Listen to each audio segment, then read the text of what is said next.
Hello, everyone, and welcome back to A Priest Forever, the podcast for the Vocations Office of the Diocese of Bridgeport. My name is Father Chris Ford, the Vocations Director for the Diocese of Bridgeport, and it is a beautiful day. It is a wonderful day here in the diocese because we are coming to you. Something has changed. Something dramatic has changed in our lives since the last time we were together on the podcast. You may not have noticed it, but I'm sure you, or hopefully you heard about it. And that is that we now have 6 new priests in the Diocese of Bridgeport, which is just an outstanding number for us. I mean, to have 6 men who are now going to be serving in our parishes, in our schools, in our communities is an absolute gift from God. So we are just so joyful and so grateful for that gift. And having been in seminary with pretty much all of the 6, I have to say, not only do we have 6 men, we have 6 great men. I mean, really just high quality men who are going to be great priests. I'm confident of it. They're so open to the Holy Spirit, very prayerful men who love the church, love their people. And so it is really great to have them with us. And today is even more special here on the podcast because we're blessed to have 2 of our newly ordained priests. They are still basking in the glow, so to speak, of their ordination and first Mass. And so we're blessed to have with us Father Andrew Fleur and Father Fleur Galbert, who are 2 of our newly ordained priests. And so, fathers, welcome. It is such a gift to have you with us today. Father Ford, thank you. Thank you. And so, but we're going to start. Before we do anything else, there is a decision that every priest has to make in their life, and it's a very important one. Sometimes it's made for them, but hopefully we can get the chance to make it ourselves. And that is, what are you going to be called now that you are father? Some priests go by their first name, some priests go by their last name, sometimes it's a parish thing. But fathers, what are you going to be called for? We'll start with you, Father Andrew Fleur. I would like to be called Father Fleur, going by my last name. Excellent. And Father Fleur Galbert, what would you like to be called? I'm going to go by last name as well. Father Galbert, French accent. Little French in both of those. Little something. Yeah. Little something. So this is good. We are a trio of last name priests. I grew up with it. That's what I don't know about you guys, but my parish, I grew up in Naugatuck, but it was always last names. It was very strange when I got to seminary and started hearing priests called by their first names. Same here. Last names. Yeah. So we are going to have Father Fleur and Father Galbert back with us individually at some point in the future to tell us about their stories and check in with them to see how their first few months of priesthood are going. But today is a special day. Today, I want to focus in on ordination. Ordination is right in the minds and the hearts of these 2 great priests of ours as they were just ordained on Saturday, May 20th at St. Teresa's Church in Trumbull. So it is a fresh experience. It's something that they're really still experiencing, still receiving in a very profound way, that gift of the Holy Spirit, that gift of ordination. And I feel like this is something that most people aren't familiar with, right? Until you know a priest personally, like as a family member or something like that, which is not many of us, you don't necessarily get to walk that ordination day journey. And so we're going to do a little bit of that today. We're going to invite, Father Fleur and Father Galbert to share some of their experiences of ordination and how that's been for them. But we're going to go back in time a little. So one of the things that I think a lot of people don't realize is that while we're in seminary, we have to literally ask to be ordained. We write a handwritten letter in our own writing, in our own pen, to the bishop, asking him to ordain us, telling him, there's a formal text for it, right? Basically saying, we understand what we're getting into. We're doing it freely. We've done our best discernment. We're confident this is what God is calling us to. And so we're asked the bishop to be ordained. So Father Galbert, think back in your time, just a few months ago, because that really is, I think, a pivotal moment in our lives when we really are approaching that final stretch of seminary formation. What was it like for you to finally sit down and write that letter asking to be ordained a priest? Actually, I remember sending it on my desk at Dunwoody. As you know, there's a letter for acolytes, to be lectors and acolytes, and even candidacy back in Fisher. And I just paused. I was like, this is the last letter. This is the letter. And I remember saying this to myself, texting the other guys. I'm like, bro, this is it. Yep. So I just like took a deep breath and really write that, and and it's just like really just take in the moment, read through it, and I was like, you're just recalling my first time actually encountering seminary back at Fisher, that everything is coming to fruition really at that point, to request to lay down my life officially and form a letter to the bishop to become a priest. And it was pretty powerful. Just I was really looking at every word, like, wow, this is it. This is it. Yeah. So yeah, that's what's in my mind right now. But yeah. Yeah.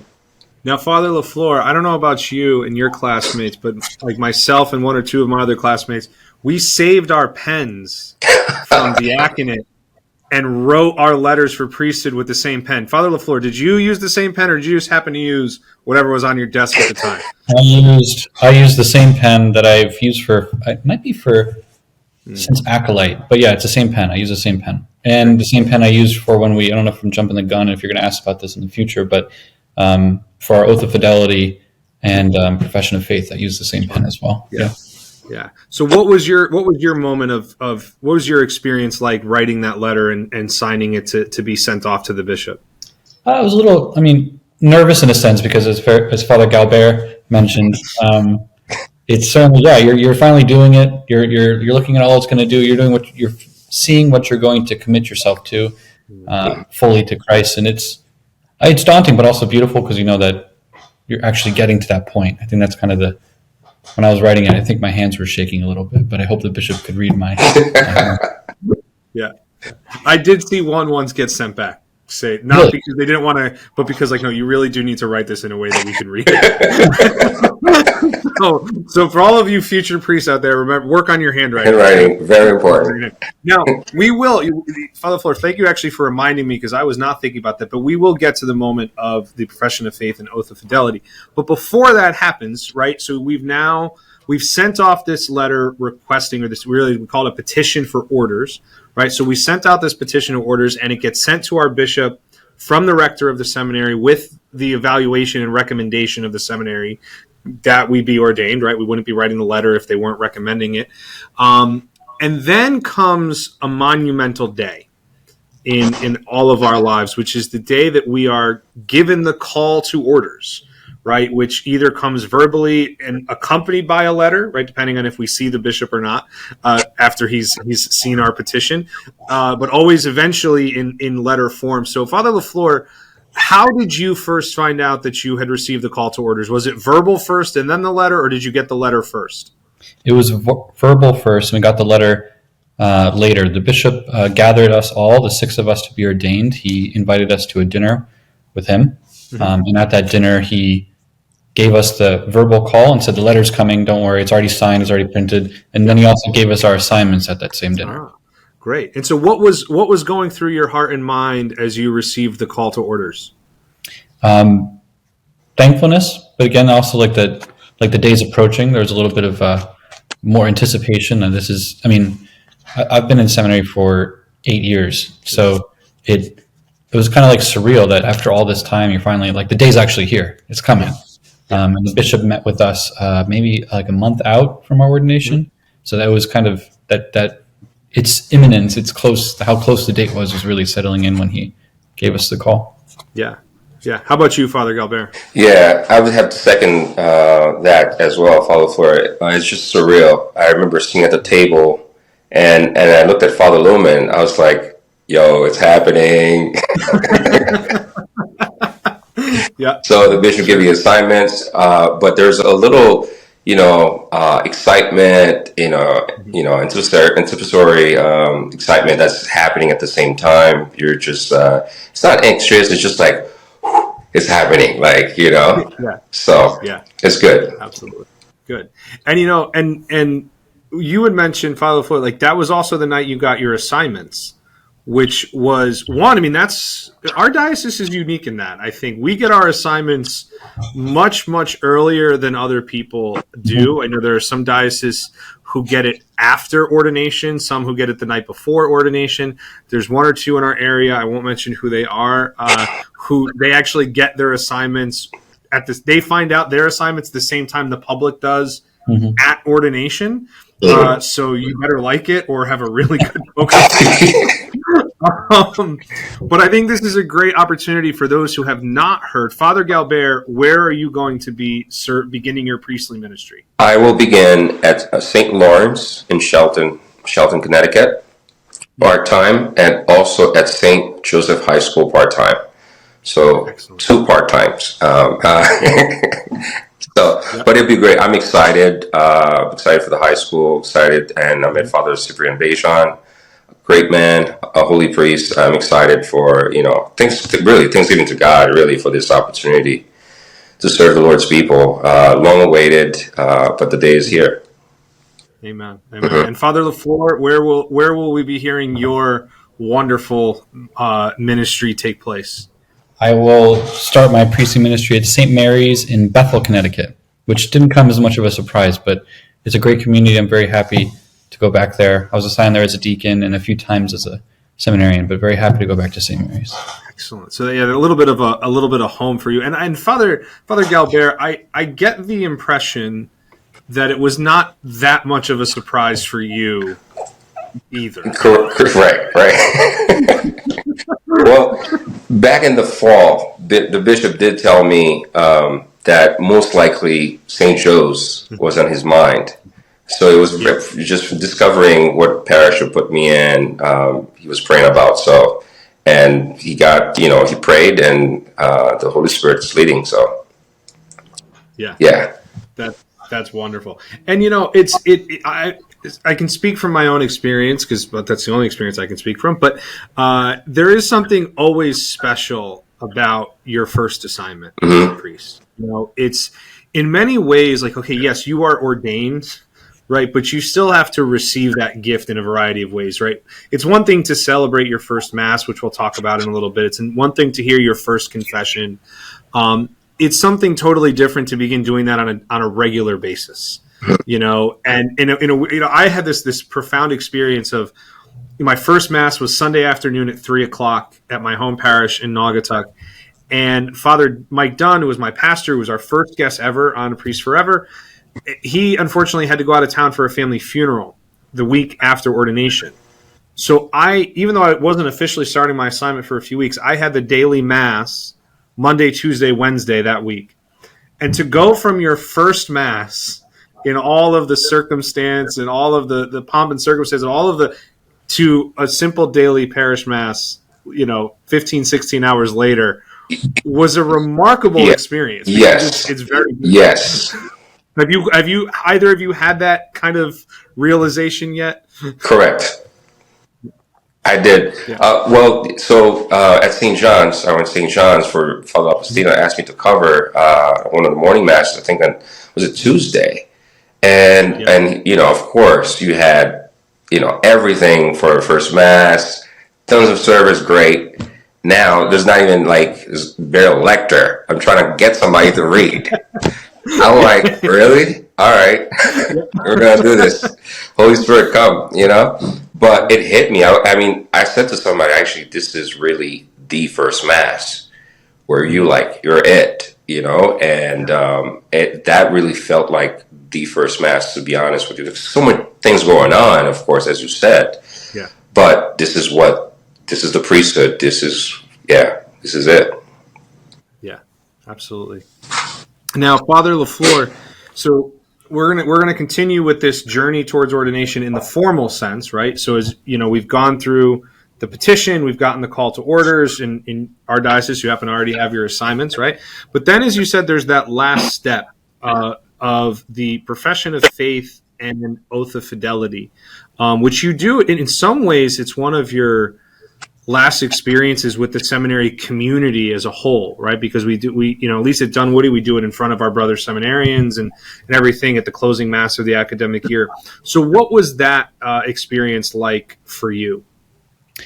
I actually enjoyed it a lot. It was quite, because it was one of the last moments that we were together as a seminary. It was also a little bit moving, emotionally, at least for me, because we've already taken the oath for deacons when we became deacons or before we became deacons. So we're almost recommitting ourselves to the same thing. But to take that oath in front of the seminary chapel being as more full than it normally is because of all our staff there. It was quite moving because my thought was like, I'm doing this, I'm committing or professing my oath of fidelity and profession of faith for them, for the people, because there were other faithful there that weren't just my brother seminarians, but like lay people that actually go, are from parishes and from the neighborhoods around here.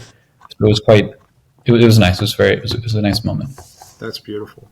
So the semester has wrapped up, and you're on the verge, okay, you guys, and we're pretty early this year in terms of our ordination date, which I'm sure you both were very grateful for, to get that out of the way.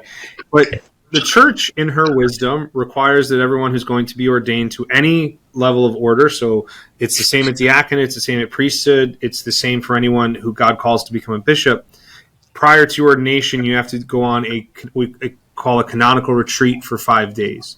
And I know you both were very blessed in one way in particular, right, which is we do that with our seminary classmates, but your retreat master, unless I'm mistaken, was Father Paul Czech, who is a priest of our diocese, who I believe, did he vest you, Father Galbert? He did, correct. So he vested, the priest who vested you, and Father LaFleur, the priest who gave the homily at your first Mass, was also the priest tasked with that final spiritual preparation of your hearts to receive that gift of ordination, which is, that's an incredible gift, I think, to have that kind of a relationship with your retreat master. So, Father Galbert, what was your experience like on the retreat? How was that for you? And what were maybe some of the themes or the takeaways that you had from Father Czech's spiritual wisdom? Yeah.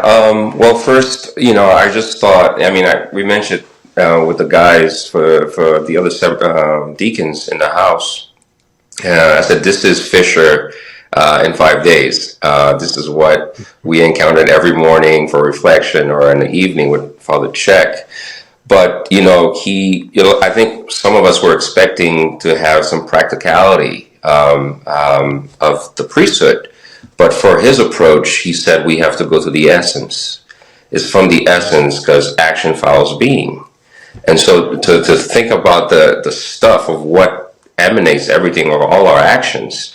And so it was pretty powerful the way he articulated that on the priesthood. Basically, he had different aspects of the priesthood in the suffering, priesthood with Our Lady. It was like 5 different dimensions he went through.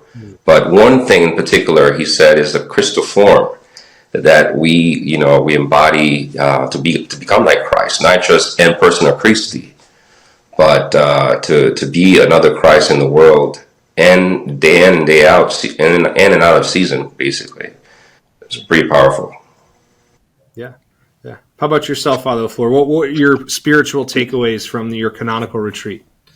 I think the one that comes to my mind right now is what Father Czech, he gave many homilies on this in college, and again, we heard it just a few weeks ago, but what the priesthood is and what we're trying to do, he gave the analogy of the coal and then the incense placed on the coal, and that incense is consumed and burnt and offered to God. That scent is then offered to God and also for us, but that's also what we're doing with our lives as priests, that we're laying down our life to be offered for God and for his people. That's one of my favorite analogies he used in college, and he reminded me of it. But that comes to my mind first. But yeah, laying down our life for the people.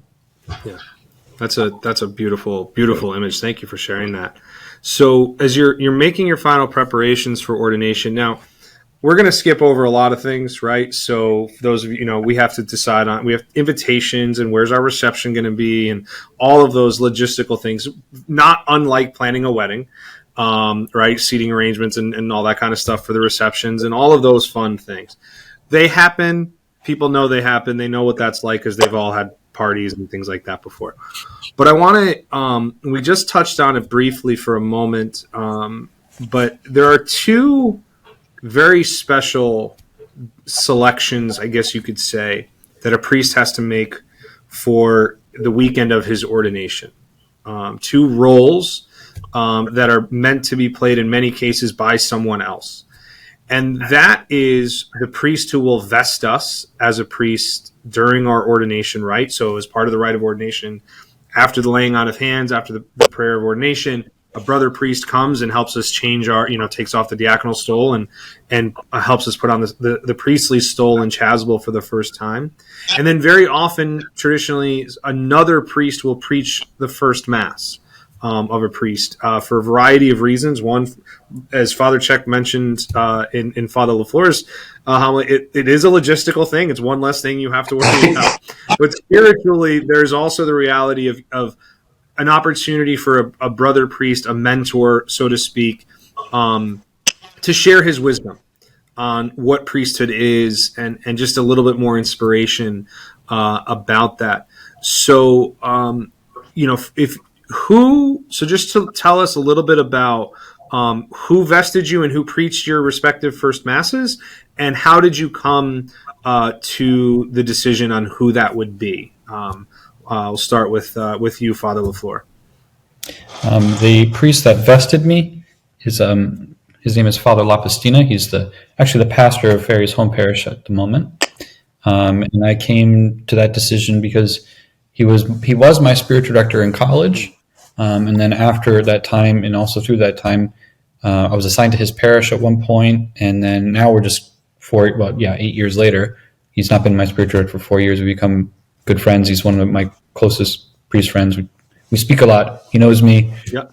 So I wanted to ask him to do it. And then, Father, as we mentioned, Father Paul Check preached my homily at my first mass.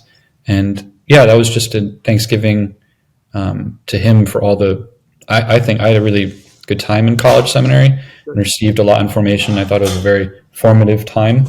And I asked Father Check to do it because I was trying to figure it out, and I said I should just ask him. He's not going to talk about me much. He'll give a good homily about the priesthood, and that'll be it. Yeah, that's fair. And you, Father Galbert? Yeah, Father Paul Check vested me, and I've known Father Check for about 20 years now.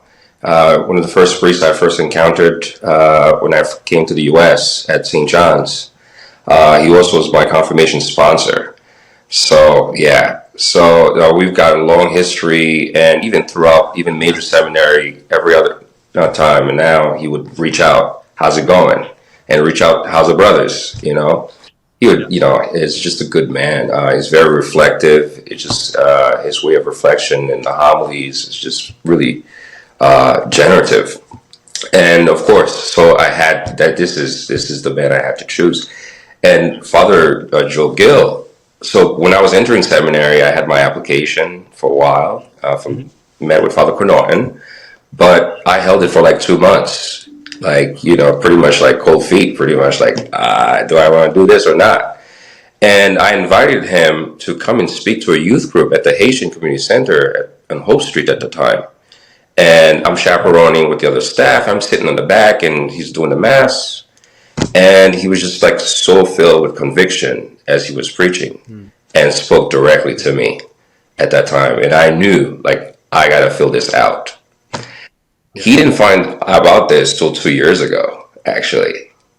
So the impact he made at the time, I did not share that. So in gratitude, and he gave an excellent homily as well, for my first mass. It was, basically, it was really good. That's beautiful. Those are and wonderful choices, I have to say. I mean, I had the privilege of attending both of your first masses, and I thought both Father Check and Father Gill both gave, I thought, excellent homilies. Really beautiful. So, well, bravo on your choices.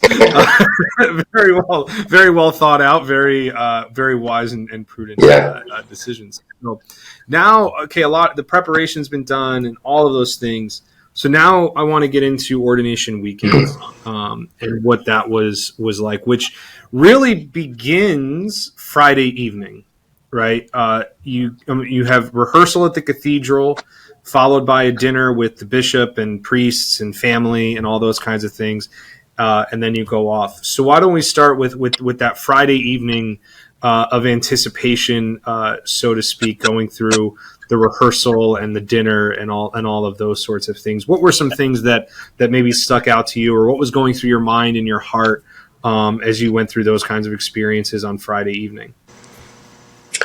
Well, even during the practice, we said to ourselves, okay, we did this last year, but a few parts are different, right? And no, it wasn't. And already there's again that your heart is already like beating a certain way. I'm like, it's only Friday, bro. Yeah. But it was powerful. Already anticipating that, and the dinner with the bishop was awesome. There were so many people there. It was just a room filled with just electricity, power, and life and joy. Really powerful. And we had a few guests that we honored to eat with us with the bishop. So it was beautiful. Yeah, that's great. Yeah, echoing what Father Galbert has said. Yeah, it was just a lot of energy. You're going to this, you're going through the mass, and you're just like, okay, it's the next day, and then after a while, like, all right, I'm ready, and then you're not, and then you go back and forth. It was nice, yeah, going through that rite and having Deacon Toole reading through it with us, because we've already looked over the rite before, played with it, but then the day before, hearing again what we're going to promise and what we're actually going to do, and a little more of a clear mind versus like the ordination day when everything's crazy. But it was good to hear those things, those promises, and go through the rite and see what we're actually going to be doing. And the dinner was fun. Yeah, it was a lot of good energy. Everyone was happy, thankfully. But it was just a good evening. Yeah, and we got to honor family members and other priests that came. It was very happy night. Did you sleep Friday night? I got to sleep. It took a while for me to get to sleep, but then I did sleep because you're going through everything in your head and making sure everything's in place. And it took me a while to get to sleep. It was like the adrenaline thing. My heart was going too much, but then I finally got to sleep and I was fine. Thank God. But, yes, absolutely. Father Galbert, how did you sleep Friday night? Did we lose him for a second? We may have. He'll come back to us, I'm sure. Like Jesus, Father Perry will come back. So, Father LaFleur, then, so as you, whenever you woke up on Saturday morning, which, my guess was probably a lot earlier than you anticipated, waking up on Saturday morning, what, between the hour of whenever you got up and 11 a.m. when you began to walk down the aisle of St. Teresa's Church, what was going through yourself? What did you do, and where was your heart that morning? Well, as I was getting ready, you do all the things you got to do: shave your face, comb your hair, all that fun stuff, necessary, especially for a day like that. It was a bit of a crunch for time because it was also the weather wasn't great, but we still got through it. But it was good when I tried to get to the church a little earlier because I knew that I wasn't going to be able to really pray well at home right before this, because also I'm running around, my family's running around. Sure. And thankfully St. Teresa's has a chapel separate from the church where the Blessed Sacrament is exposed. Mm-hmm. So it was when I got to the church, got there a little early. Deacon Toole wanted us there at 10:15. So I tried to get there around 9:15. I don't remember exactly when. There may have been a little traffic with all the weather, but that was from that moment. Did some prayers, spent some time in prayer in the Blessed Sacrament Chapel, went over, got vested. Then everyone else was arriving, all the other deacons at that point, my classmates. And then we lined up and then we got going. And then it was just like, then everything happened very quickly. But. Yeah, I recall a little bit from my own this feeling of like it was like hurry up and then wait. Like there's this almost anticlimax, so to speak, of the hour or two before the mass begins, because like you're trying to get there and you get ready and then you're just like, okay, now what do I do? Like you're just like waiting for it to begin. Father Galbert, I noticed that first of all, welcome back as promised. Thank you. As Jesus will come back, so will Father Ferry, and we were right. So that's why you should believe in Jesus, everyone. That's it.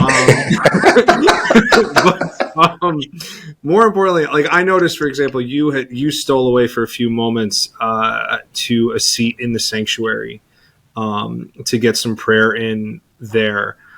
So what was going through your mind and heart as you were leading up to that moment when you would actually vest and begin the ordination mass? How was that morning for you?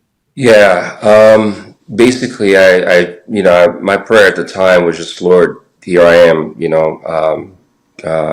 make an instrument of me for you, for your will, to have your heart, to understand your people. That was basically my prayer, and asking Our Lady to really surround us under her mantle, in the world that we are about to embark in, to evangelize. Yeah, just really just being receptive really to what the Lord's plans are, and being aware there's a greater reality beyond us that's about to happen. Good. Yeah. So great. And now as we move into the ordination mass, one of my personal favorite things about the rite of ordination is that we don't begin in the sanctuary, right? We begin in literally sitting with our families, which I think is really powerful symbolism, right? Because not only are priests raised up from their churches, but we come from our families. And so, for me personally, I remember to be sitting next to my mom, before my name was called, was like, it was the story of my life, right? I mean, sitting next to mom and dad, Yeah. right, at Sunday Mass. And then, Mass begins pretty much as normal, right? It's incredibly normal in a lot of ways, right? And then we're called forward. And from there, it runs its course, right? I mean, we talked about, from the moment your name gets called to the moment you're sitting down in the offertory it's like an hour, but it feels like about 6 minutes. Yeah. Yeah. So, Father Galbert, when you finally heard your name called and you stand up and you verbalize, in a sense, the prayer you were praying before, right? You know, that here I am prayer, and you stand up and say present. And then you're off to the races, so to speak. So what stands out to you? What was your state of mind during the actual ritual rite of ordination itself? What was maybe the most moving part for you? What part did you kind of black out through? I don't know. What happened inside your heart and mind, literally in the moments you became a priest? Yeah, during the actual rite, my heart was racing, beating, but there's a certain joy at the same time accompanying it. And all together, just what stood out for me is when I lay prostrate and listened to the litany of the saints, and each time I hear the saint, I'm like, yeah, pray for me, pray for us, yeah. But one memory that came back to me is the first time, for my first communion. I just remember I just went back to my childhood, to the first time I was going through a Eucharistic class for first communion, and you're about to receive Jesus. In a way, I'm like, you're receiving Jesus in a whole different level, bro. Yeah, that is very true. So it was powerful, and also just very humbling. And another part too, two other things. When Father Check came and vested me, and he passed by, then we greet each other, simple. But when he comes back for the sign of the peace, he says, "Congratulations, Father," and looked at me dead in the eyes and walked away. I was like, it just hits. I was like, wow. It's just like the handing on that St. Paul talks about.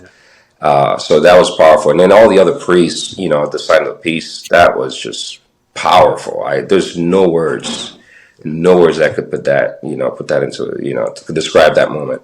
Yeah. How about yourself, Father LaFleur? What was the moment of ordination like for you?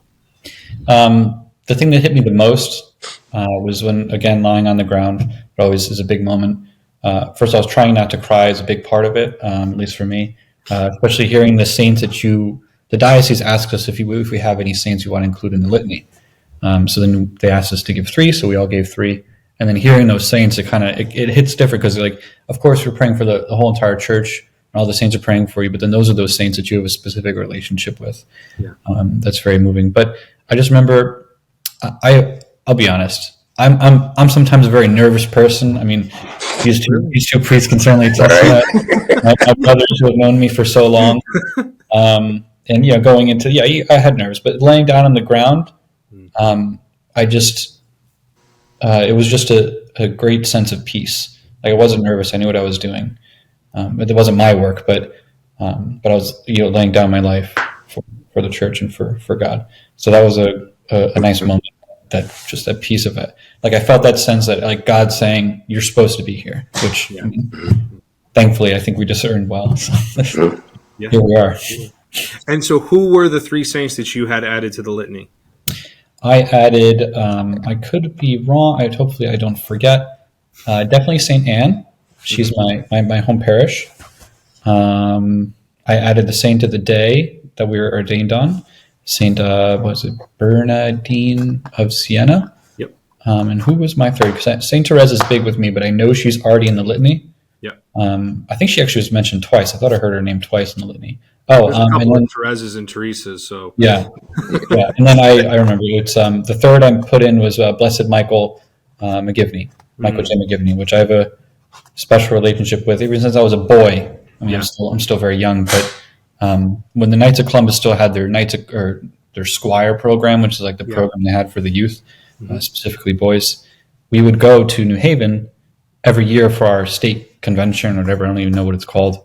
And that's where his body is, in the church. We would have it in the basement of St. Mary's Church in New Haven, and we would visit the tomb, where his body is in the church.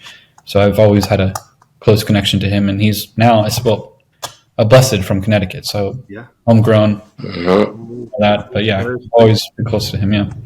Excellent. Father Galbert, do you remember which saints you asked? There's a third. I remember the third, but two is Catherine Emmerich, and then Maximilian Kolbe, who I was doing his devotion to Our Lady that week to consecration. So I was like, I gotta call him. Perfect. So yeah. Yeah, so you were lucky because even though there were six of you, you got three. There were three of us when I got ordained, and we only got two. Shame. And I made the mistake the first year of not checking with the other two guys of who they were going to overlap.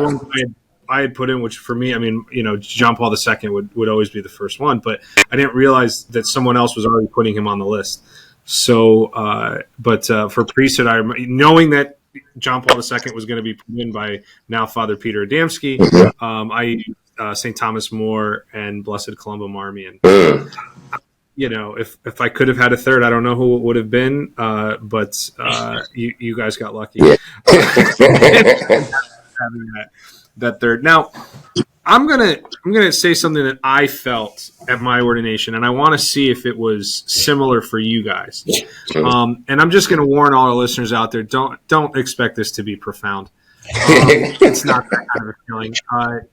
But I remember after all was said and done, right? In a way, like we get our first mass formally that we're the principal celebrant at is on Sunday, the day after, but we are concelebrants of the ordination mass. So I don't know about you, but I felt like I didn't belong up there yet. Because we go to so many ordinations as a seminarian, right, or even when we're deacon, and all of a sudden, it's like, okay, I'm not like ontologically, I'm very different than when I walked in an hour and a half ago. But I don't feel very different. I mean, I'm dressed a little different now because I have the vestments on, and my hands, smell funny because of the chrism. But as you're standing around the altar, you almost feel like this is not someone's gonna tap me on the shoulder and say, like, you really can't do this yet. That was my feeling. I don't know if that resonates with either of you.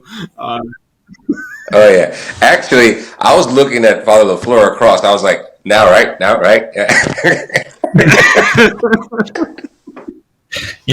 our hands. It was interesting because do we do it now this way?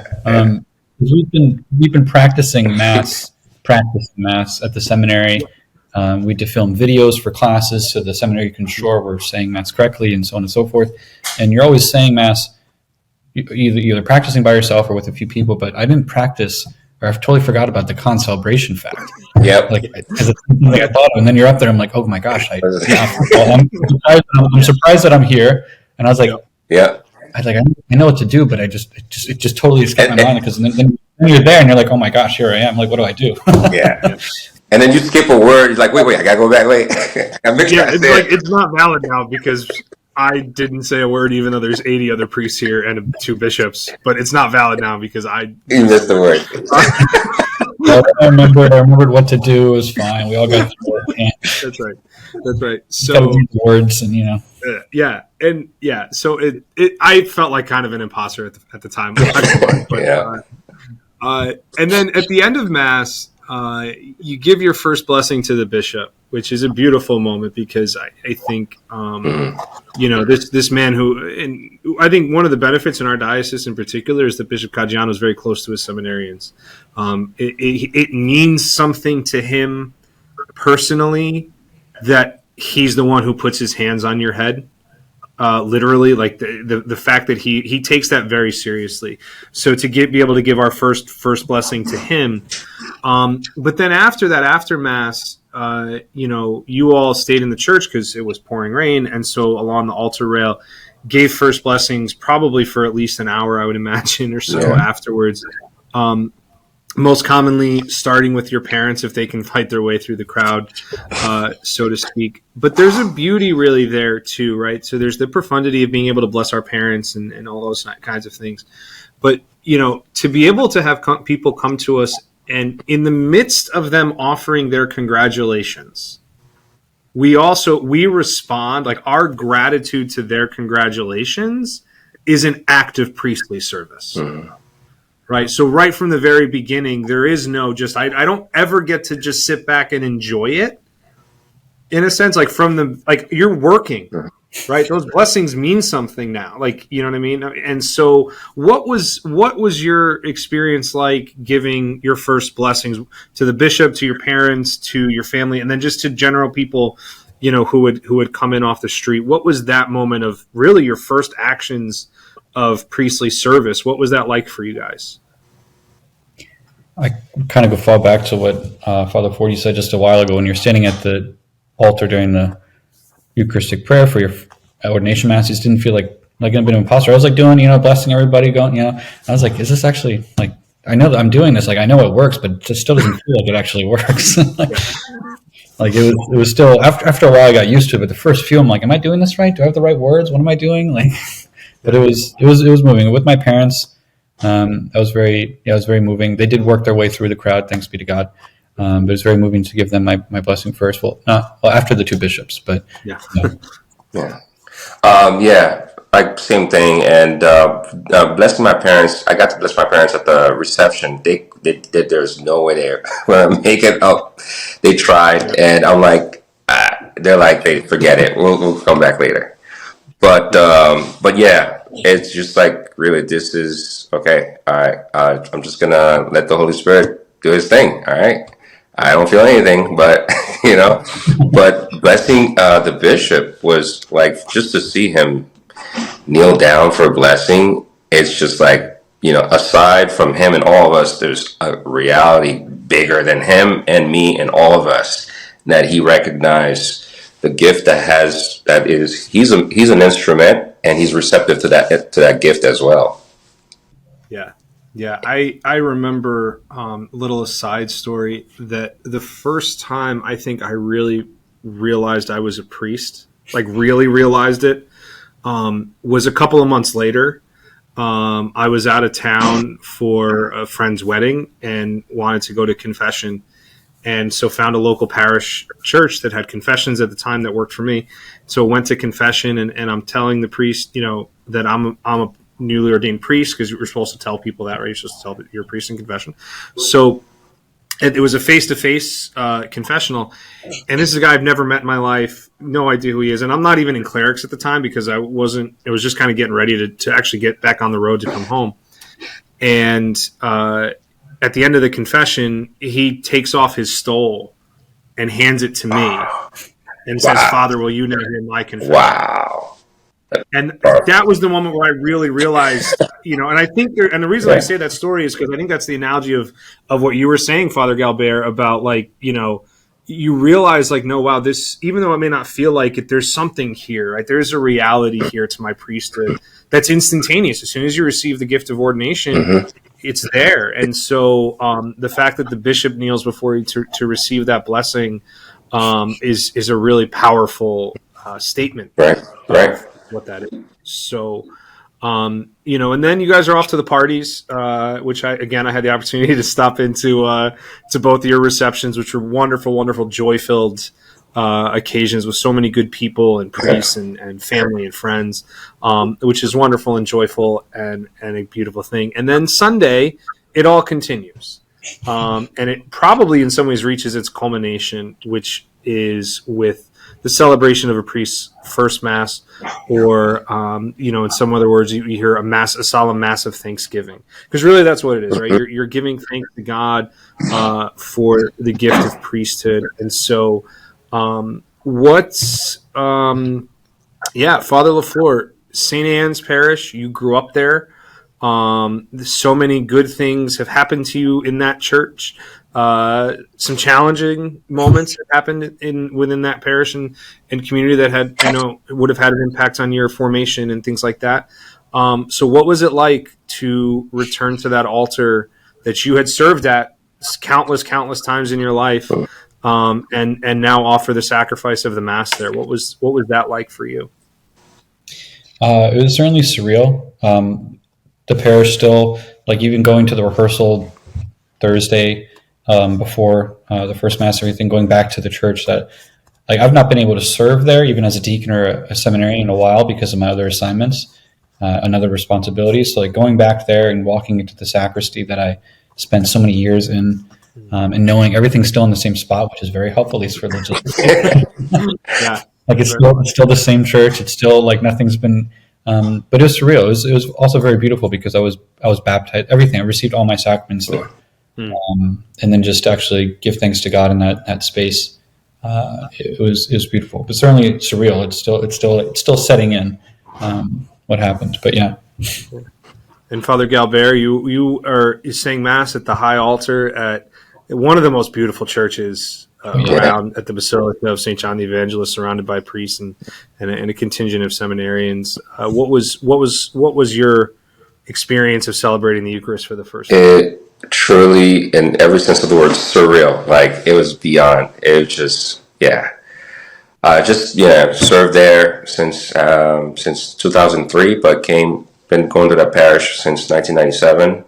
11 years old, and here I am, 37. I'm at that same sanctuary offering the Mass. There's no words. Just really powerful, and just to be around all the people that I grew up with, to see them there, because Father I had announced it, and some people just came through and just to represent and to support. It was beautiful. So many priests and servers. It was great. Yeah, it's like a buzz. Yeah. I remember the one thing I remember profoundly from my first Mass was after I'd elevated the host for the first time, and when I was emotional. We all share this, I think, which is that we can come across well, but I think all three of us are really just big blobs of emotion when it comes down to it. And I was starting to tear up a little bit at that time, and I just remember when you genuflect after elevating the host, and I just remember I said out loud, quietly but out loud, "Lord, don't let me lose this." Wow. That awe and wonder of the first Mass. And speaking of being giant blobs of emotion, the first Mass, which really, I think it's beautiful that the entirety of Ordination weekend culminates really in this one particular moment, which is, for those of you who may not be familiar with the tradition of this, is during the rite of ordination, after you've been vested, the priest's hands are anointed with chrism, and the bishop uses a lot, and our bishop really uses a lot. And you obviously, your hands are dripping with this oil. So your hands are then wrapped in this white linen cloth, which most of us usually get something specially made for the occasion. That you then go into the sacristy. That's where priests they disappear for a moment if you're watching the ordination, and they take the same cloth that wrap their hands and they wipe the excess chrism off their hands, and now it's stained with the chrism, both in terms of physical, but also the scent of the chrism, which smells very beautiful. And so you typically put it in like a Ziploc bag or something so it maintains the scent. But the tradition is, the long-standing tradition is that at the end of a priest's first mass, he then gives that maniturgium to his mother. And the tradition is that she will hold on to it, and she will be buried with it, so that when she stands before Jesus and he says, what have you done for me? She can hold that up and say, I gave you my son to be a priest. And he'll say, great, come on in. And that has always been the tradition. And I think beautifully a new tradition has emerged in more recent years, which is a gift to our fathers. Of the stole that we wore when we heard our first confession, which usually doesn't happen long after ordination. I mean, for me, it was maybe a couple hours. Somebody asked to have their confession heard. So I think it's fitting that the Mass wraps up with that, which in many ways wraps up the ordination experience. So we'll end kind of our conversation talking about that moment of getting up to the ambo and doing your general thank yous and all those other things, and then both of you, I know, participated in that tradition. So, Father Galbert, what was it like to hand over those really beautiful, profound gifts? To be honest, that morning, I wrote that morning and was bawling. And I'm like, I'm good. I got it out my system, but I'm fine, Yeah. And I get up there. Oh, my goodness. It was just like really, because you're thinking about that moment, the words is like, when you die, you will say, my son shared in your priesthood. It just, you just can't, yeah. Father LaFleur, there was no hope for you. I heard. You were crying from the moment you got up to the ambo. I heard. Yeah, no, it was rough in that sense, but it was beautiful. Yeah, my one prayer through the Mass was to not. There were a few moments I had to catch myself to not cry, like during when I was saying a prayer, or even during the beautiful moment of elevating the Eucharist, which is very profound. But I just didn't want to become a wreck at those moments, because when I cry, I cry. Like there's no like in between. It's not just a little trickle. So I made the announcement saying everybody's welcome to the parish center afterwards for light refreshments. And then from the first thank you, which is just a general thank you to the people, I was a mess. And then I finally got further down the list to all the priests who are present, and then to my mother and to my father. It was very, very, very emotional. Even what Father Galbert said, I was writing that because my Mass was later than Father Galbert's, like 3:30. So in the morning, I was writing the thank yous and almost couldn't finish writing. I texted him that morning. I said, "Get ready," because I'm already a mess right now. They don't prepare you for that in seminary, not at all. But I was and I was the same way. I mean, I was all right for the beginning, thinking like the servers and all that kind of stuff. But it was like thinking ahead, like, oh gosh, when I get to my mother, this is not going to go well. Yep. And thanks be to God, I think it's important for people to see and visibly how much this means to us, right? And how seriously we take it. And how much, and I think in that moment too, how much we recognize that it's a gift to be a priest. And it's a gift that is not ours alone, right? And as much as it's something that we share and we receive for the sake of the people that we will serve, it's a gift that we receive because of the people who have served us, because of the priests, our family, our friends, in a very particular way, our parents, who are most often the ones who give us that first gift of faith. To recognize that we don't receive this gift in isolation. We'll receive it because of others, and we receive it for others. And it's transformative. It means something to all of us. So, my dear fathers, my dear brothers, now it was so excited to see this day come for the two of you, for all 6 men who were ordained on Saturday. I want to thank you for your time today, for spending a little bit of your ordination week in reliving, so to speak, what happened just a few days ago. But I think it's going to be good. I think for those who listen to the podcast to hear what your experiences were like, and I look forward to again having both of you back at some point individually to talk a little bit more about who you are and your vocation stories. So, any final words of wisdom or any last thoughts you want to share with those who might be listening today, Father Galbert? Well, if you're discerning, stay open, keep open, because it's a beautiful call already. This grace, this week already has been such a grace filled. It's worth it. Persevere and pray for your kids. Or if you think your kids have vocation, pray. That's my word of encouragement. Thank you, Father LaFleur. For all those guys out there that are worried about taking the jump, just do it. You'll hear more in the future about Father Galbert and myself. Ferry had a much longer road. I had a much shorter road before entering seminary, but we both dealt with that uncertainty of should we do it, should we not do it? Just do it. And then everything will. Then you'll learn. Then you'll figure it all out by God's grace. Persevere. It's worth it. Amen. All right. It's worth it. We have to laugh when we hear that because that's a phrase we hear a lot. It's worth it. It's worth it. Okay, it's worth it. It is. It's absolutely worth it. So again, thank you to Father Andrew LaFleur. If you want to kind of catch him in action, so to speak, again, St. Mary's Parish in Bethel are the privileged people who will have the gift of his first years of priestly ministry. Father Fleur Galbert, St. Joseph High School in Trumbull, St. Lawrence Parish in Shelton. Personally, I'm very glad because both are pretty close to me. So I will imagine many dinners and things like that will happen for the three of us in the not too distant future. So again, thank you for joining us. Congratulations. Thank you for having us. Thank you.